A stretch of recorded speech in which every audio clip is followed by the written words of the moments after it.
Bonjour tout le monde, j'espère que vous allez bien. Je m'appelle Maude et sur cette chaîne, je vous parle du parcours des flammes jumelles en tant que polarité yin éveillée au lien en premier.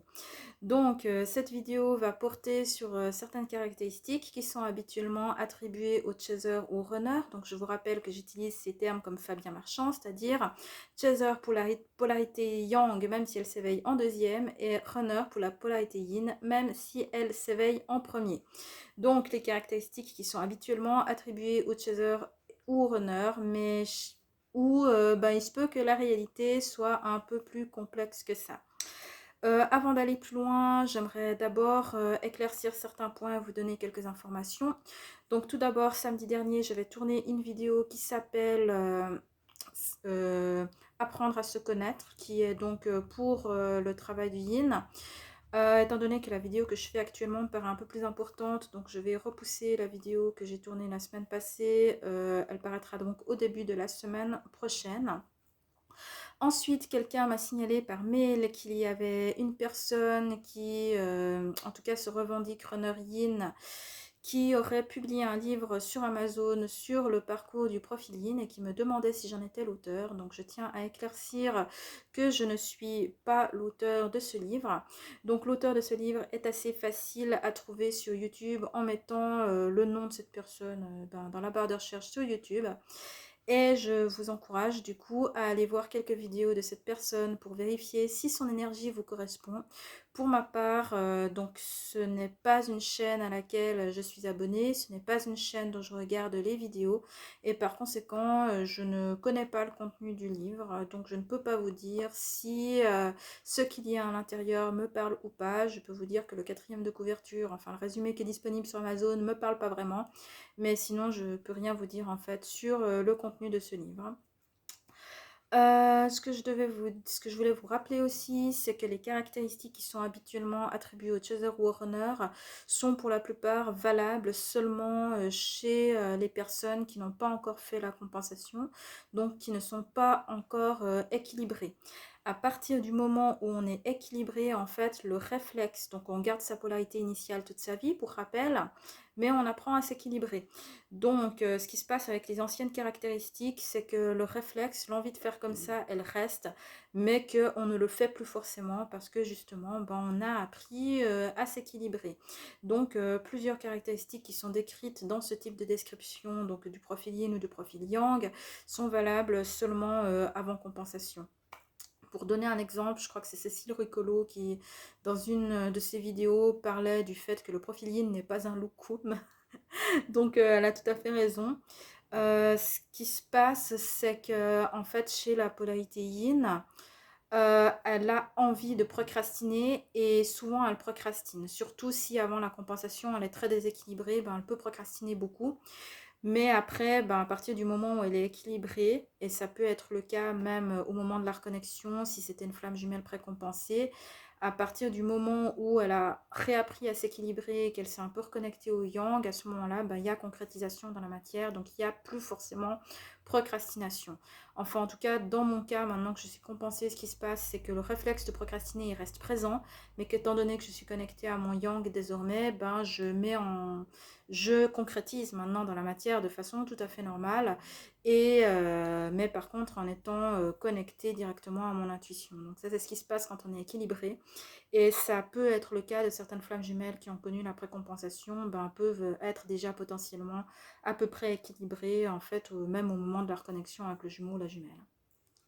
Donc, ce que je voudrais rappeler aussi, c'est qu'il y a une différence entre la façon dont on se perçoit soi-même et la façon dont les autres nous perçoivent. Ce qui est entre autres une des raisons pour laquelle les runners qui sont éveillés au lien en premier ne se reconnaissent généralement pas dans les descriptions de runners qui sont émises par des yang qui se sont éveillés au lien en premier. Et a priori, donc d'après certains commentaires que j'ai vus sur la vidéo de Denis Mouriza, Runner Chaser attaché, je vous rappelle que si vous ne l'avez pas vu, il faut absolument la voir, parce qu'il va vous parler du chaser évitant et tout ça. Mais a priori, les chasers qui se sont éveillés au lien en premier ne se reconnaissent pas non plus dans la description du chaser tel qu'il est donné par les yin qui se sont éveillés au lien en premier. Tout simplement parce que, ben, justement, c'est ce qui m'amène à faire cette vidéo, c'est que je pense qu'il y a des caractéristiques qui habituellement sont attribuées au chaser ou en runner et qui sont en réalité plutôt caractéristiques de l'âme qui s'éveille en premier ou en deuxième. Donc je vais y revenir tout de suite dans le reste de la vidéo. Je vous rappelle aussi, donc j'ai fait plusieurs vidéos sur comment savoir si on est chaser ou runner, donc je vous mettrai, je vous remettrai dans la description de celle-ci les liens vers les vidéos en concerné si vous voulez plus de détails.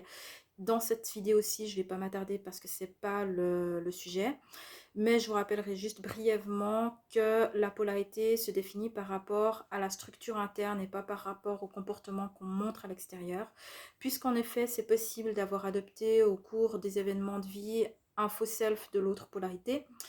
Et plus particulièrement pour le runner yin qui est en suradaptation et qui a pu tout à fait entrer en suradaptation en adoptant justement une parure de l'autre polarité, un faux self de l'autre polarité, donc ça peut tout à fait arriver.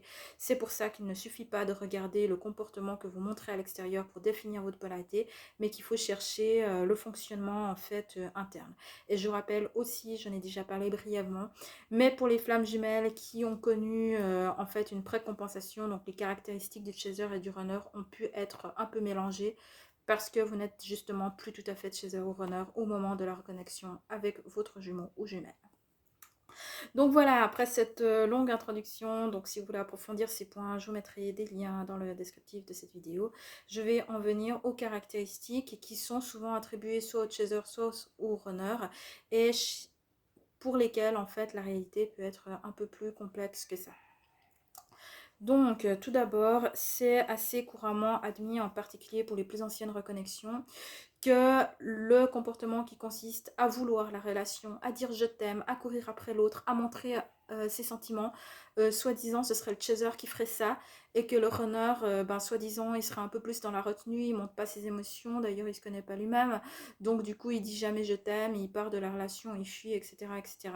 Donc je pense qu'en réalité c'est un peu plus complexe que ça, parce que pour ma part en tout cas dans mon binôme et d'après la vidéo de Denis Mourizard, ce serait pas le cas que dans mon binôme aussi, mais je pense vraiment que c'est propre au binôme chez qui le yin s'est éveillé en premier, c'est-à-dire que dans mon cas, c'était mon chaser en fait qui me montrait pas ses sentiments, qui me disait pas je t'aime, qui ne s'engageait pas dans la relation, et c'était moi en fait qui lui courait après, qui lui disait je t'aime, qui voulait la relation. D'ailleurs, dans la vidéo que j'ai faite, celle où je dis comment je vois mon jumeau yang, il y a plusieurs personnes après qui m'ont laissé des commentaires ou écrit des mails en disant ben moi c'est comme ça que je perçois mon autre. On m'a dit une fois, je sais plus qui m'avait dit ça, la façon dont vous décrivez votre autre, ça ressemble plus à une chaser. Ou alors on m'a dit je suis chaser et c'est comme ça que je vois mon runner, enfin bref. Moi je crois vraiment que le fait de courir après l'autre, de chercher la relation, de dire je t'aime, en fait en réalité c'est caractéristique de l'âme qui dans la relation est appelée à s'éveiller en premier et à faire le travail de compensation en premier, mais que ça peut être soit le chaser soit le runner. Donc si vous êtes runner et que vous êtes éveillé en premier, probablement c'est plutôt vous qui étiez en train de courir après l'autre, de chercher la relation et de dire je t'aime, et probablement dans ce cas-là c'est plutôt le chaser qui était dans l'évitement, qui ne disait pas je t'aime, qui ne montrait pas ses sentiments, qui paraissait même ne pas ressentir d'émotions particulières, ou en tout cas ne pas être connecté aux émotions de l'autre. Donc voilà. Si vous êtes dans une configuration où vous êtes runner et que vous êtes éveillé au lien en premier, donc c'est possible à ce moment-là que ce soit le chaser qui était fuyant, enfin en tout cas qui était évitant, qui ne montrait pas ses sentiments et qui ne disait pas je t'aime. Donc voilà pourquoi, à mon sens, le fait de vouloir ses sentiments, de les communiquer, de dire je t'aime et tout ça, c'est pas propre ni au chaser ni au runner, c'est propre à l'âme en fait qui est appelée à faire le travail en premier, et ça peut être soit le chaser, soit le runner.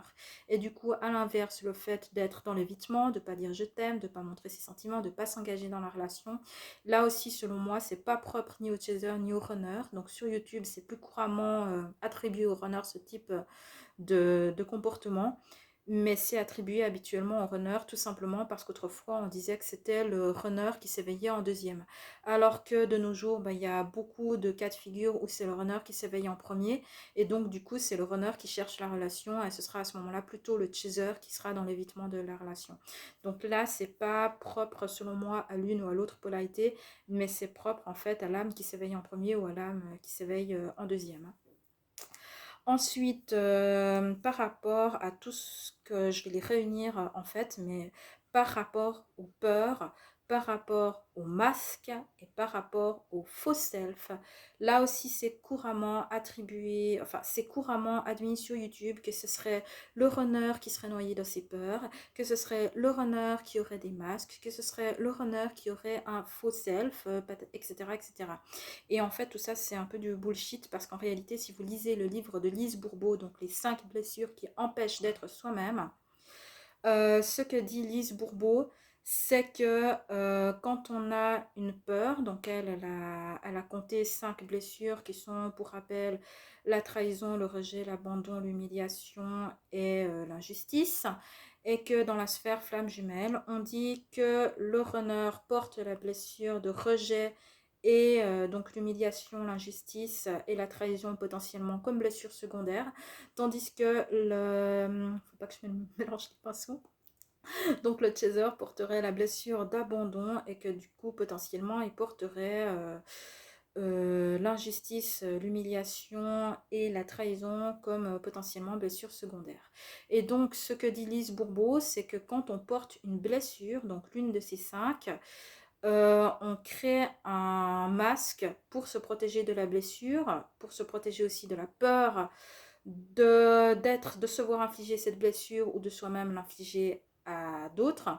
Et donc en fait à partir du moment où on porte des masques, et ben en fait on a un faux self qui est en adaptation par rapport au monde extérieur pour s'éviter cette blessure. Donc je vous rappelle aussi que la notion de faux self en psychologie on la retrouve aussi dans des livres sur le haut potentiel intellectuel et sur l'autisme notamment.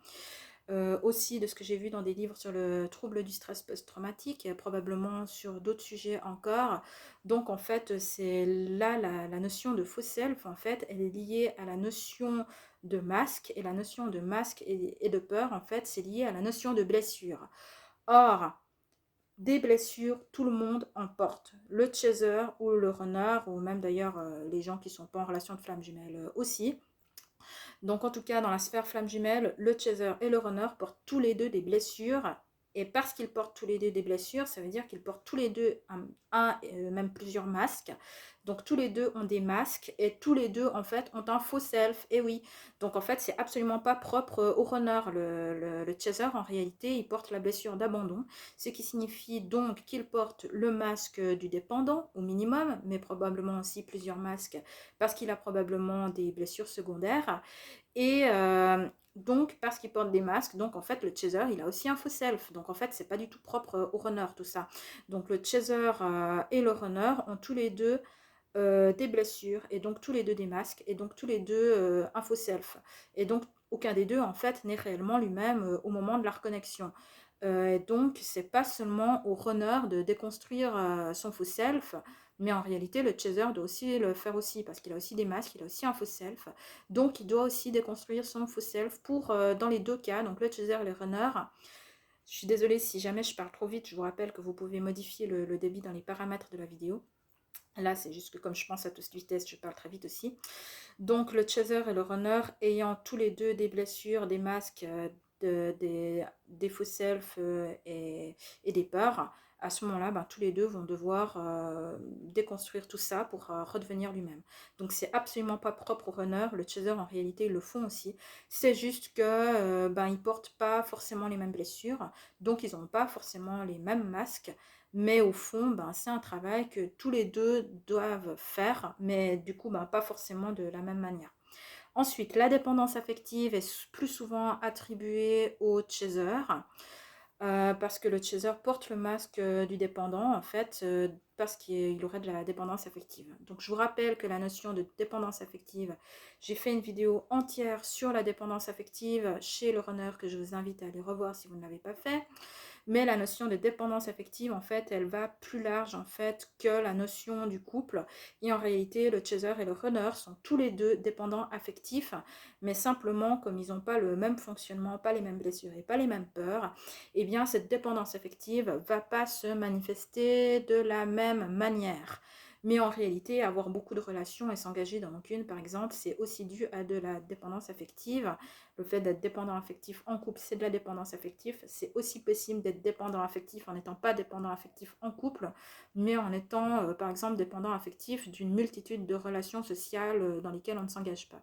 Ça, c'est aussi de la dépendance affective.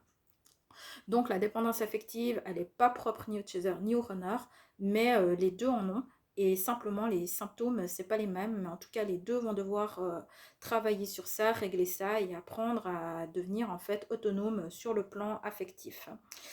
Ensuite, le contrôle est habituellement plutôt attribué au chaser. En fait, c'est faux dans le sens où le runner, lui aussi, il est contrôlant, simplement, il ne contrôle pas la même chose. En fait, le chaser essaie de contrôler son environnement, là où le runner est plutôt dans le contrôle de lui-même, en fait. C'est ce qui lui permet d'être dans la suradaptation, en fait, c'est qu'il y a un contrôle extrême, en fait, de l'intérieur de soi. Par contre, le runner, lui, n'essaye pas du tout de contrôler son environnement, étant donné qu'il se suradapte à son environnement. Par définition, il ne peut pas être dans le contrôle de son environnement et il ne peut pas non plus être dans le contrôle de l'autre et pas du tout non plus dans le contrôle du binôme. Donc ça, les chasers qui ont commencé à sortir des théories comme quoi le runner contrôle aussi la relation parce qu'il est fuyant, ça c'est vraiment du bullshit en fait. Le runner fuit quand il n'arrive plus à être assez contrôlant justement envers lui-même, mais il ne contrôle pas du tout l'extérieur. Donc c'est uniquement de la projection sur l'autre de son propre fonctionnement pour les personnes qui tiennent ce type de théorie. Donc par contre, ce qui est vrai, c'est que le chaser et le runner sont tous les deux contrôlants, mais pas de la même manière. Le chaser essaie de contrôler l'extérieur, le runner essaie de contrôler son intériorité. Et pour les deux, en fait, il y a une nuit noire de l'âme et potentiellement une fuite de la relation quand ce contrôle n'arrive plus à être maintenu. Donc le runner est en suradaptation, donc il est dans le contrôle de lui-même, et c'est quand il n'arrive plus à se suradapter que parce que ça lui génère trop de souffrance à l'intérieur. Quand il n'arrive plus à se suradapter et quand elle n'arrive plus en fait à être du coup dans le contrôle de son intériorité, c'est à ce moment-là qu'il peut potentiellement prendre la fuite et partir de la relation.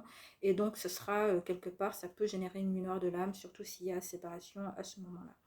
Donc les deux en réalité sont contrôlants et les deux vont apprendre à lâcher ce contrôle, à être dans le lâcher prise et davantage dans l'instant présent. Je vous rappelle aussi que le masque du contrôlant sert, donc c'est le masque en fait qui répond à la blessure de trahison et que le masque de contrôlant sert en fait à cacher la blessure d'abandon. Donc c'est pour ça que c'est plus une caractéristique du chaser étant donné que c'est lui qui porte la blessure d'abandon. Donc au cas où je viens de me retaper tout le livre de Lise Bourbeau suite au fait que j'ai conscientisé, je vous en ai parlé dans mes dernières vidéos, j'avais conscientisé que j'avais la blessure d'injustice, donc je me suis retapé tout le livre de Lise Bourbeau.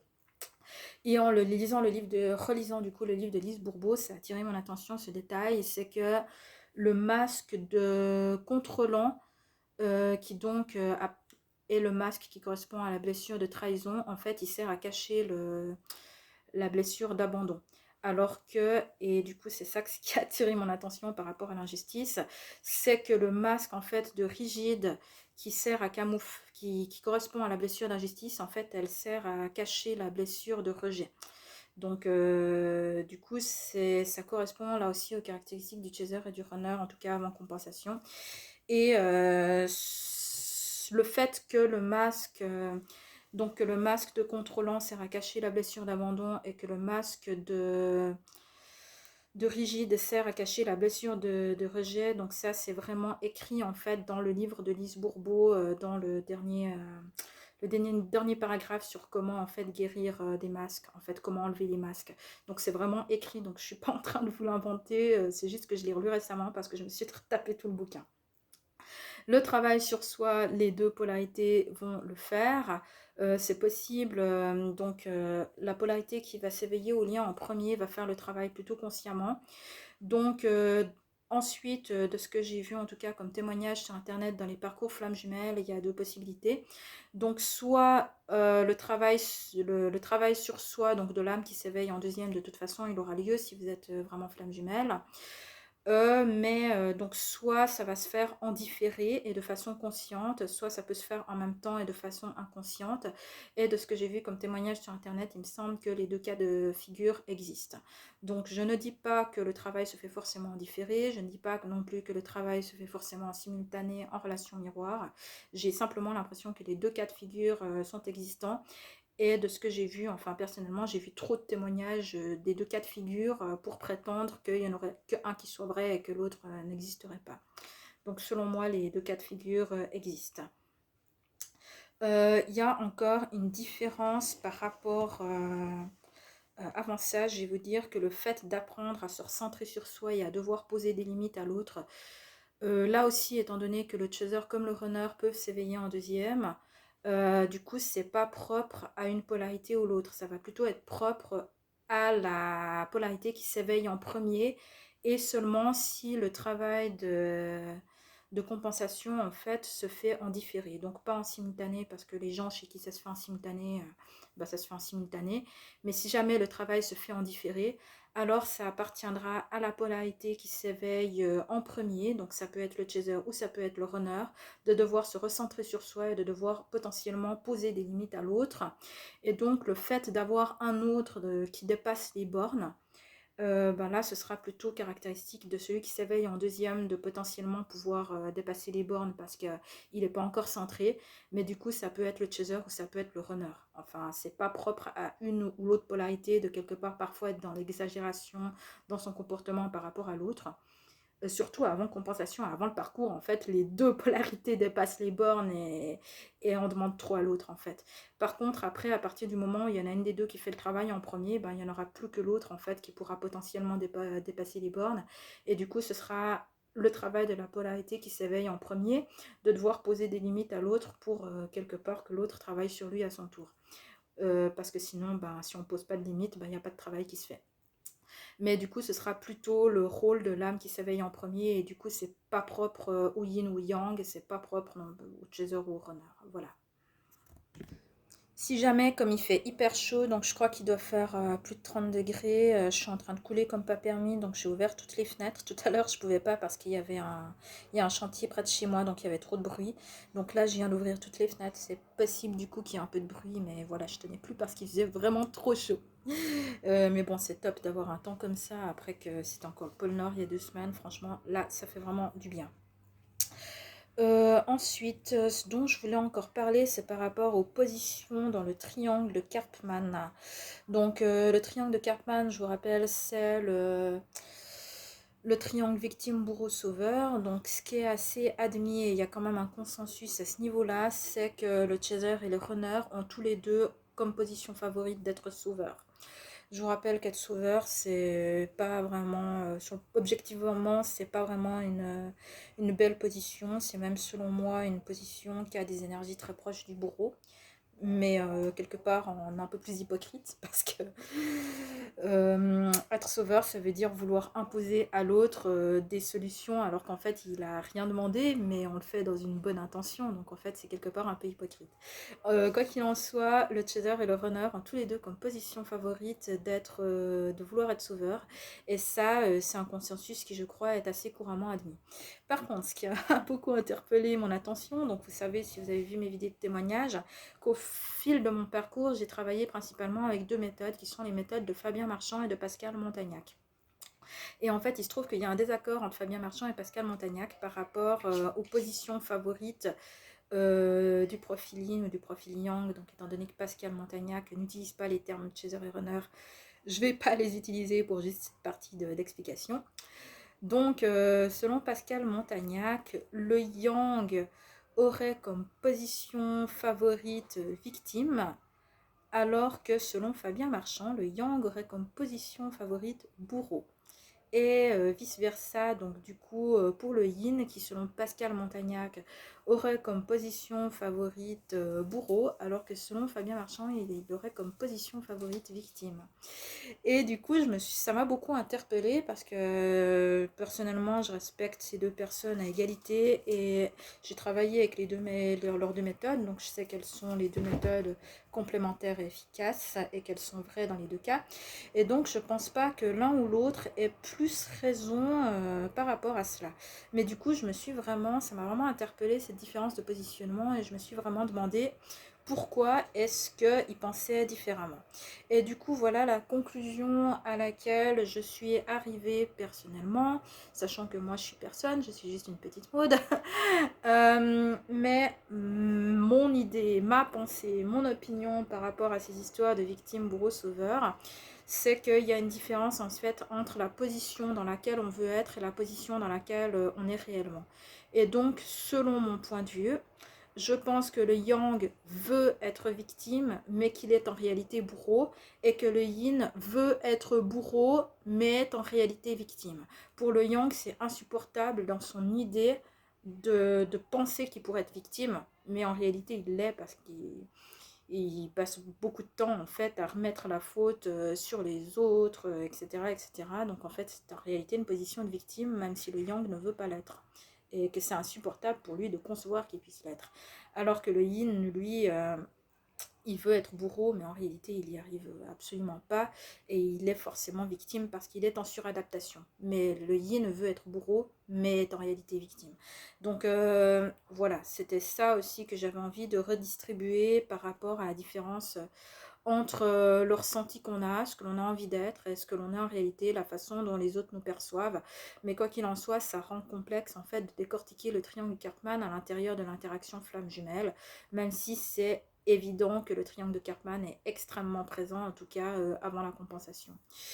Donc voilà, je crois que j'ai fait un peu le tour par rapport à ces différentes caractéristiques que je voulais aborder, qui sont souvent sur YouTube couramment admises comme étant propres au yin ou au yang, alors qu'en réalité c'est un peu plus complexe que ça, parce que ça peut être propre à l'âme éveillée en premier ou à l'âme éveillée en deuxième. Et du coup, voilà, j'espère que c'était assez clair et pas trop confus. Donc n'hésitez pas à faire part de votre expérience dans les commentaires, à dire si ça vous correspond ou pas, à apporter vos témoignages, potentiellement à me mettre des pouces en l'air et à vous abonner si ce n'est pas encore fait. Et je vous retrouve à bientôt dans ma prochaine vidéo qui est donc déjà tournée, qui sera sur apprendre à se connaître soi-même, qui sera une vidéo pour les yin. Et les guides en ce moment me bombardent de sujets YouTube à aborder, donc j'espère que je vais réussir à suivre et à vous faire tout ça. Prenez soin de vous et n'oubliez pas que je vous aime très très fort. Bye bye, ciao ciao.